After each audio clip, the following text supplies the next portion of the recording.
Donc, journal de bord, jour 10. Je précise parce que hier, j'ai dit jour 8 au lieu de 9. Nous avons eu la présentation de M. Pierre Campo.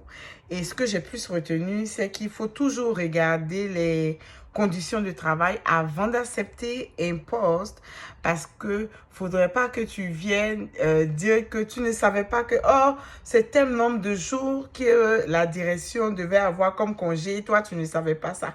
Non, tu dois toujours bien regarder les conditions de travail avant d'accepter un poste.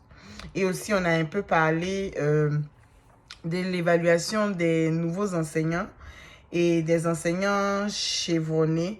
Donc, on a dit que les nouveaux n'avaient pas besoin de faire une PAP parce qu'ils étaient en année d'évaluation.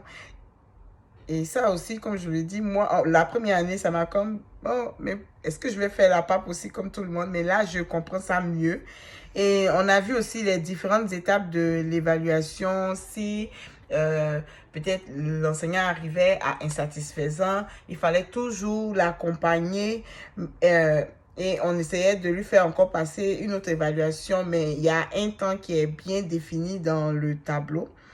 Et on doit passer chaque étape jusqu'à ce qu'on arrive à satisfaisant, tant mieux. Ou si on n'arrive pas à satisfaisant, que ça continue à être insatisfaisant, on risque d'arriver comme à une cessation de service entre cet employé-là et, par exemple, le conseil scolaire.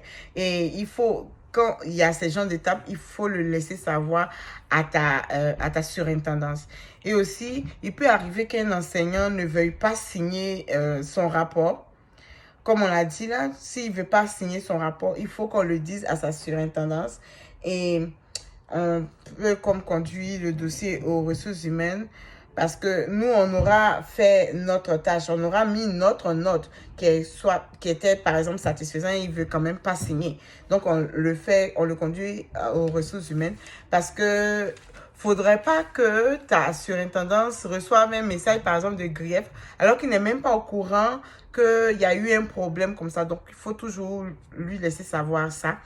Et puis, tout le monde doit avoir les mêmes chances. Même si quelqu'un vient d'une autre école et que peut-être l'autre direction là-bas te dit « Oh, je voulais l'évaluer et il a quitté l'école, mais voici tout le processus parce que peut-être c'était comme ça entre nous. » À toi, en tant que leader, de ne pas trop te baser sur ce que tu as déjà entendu, mais donne la chance à cette nouvelle personne-là.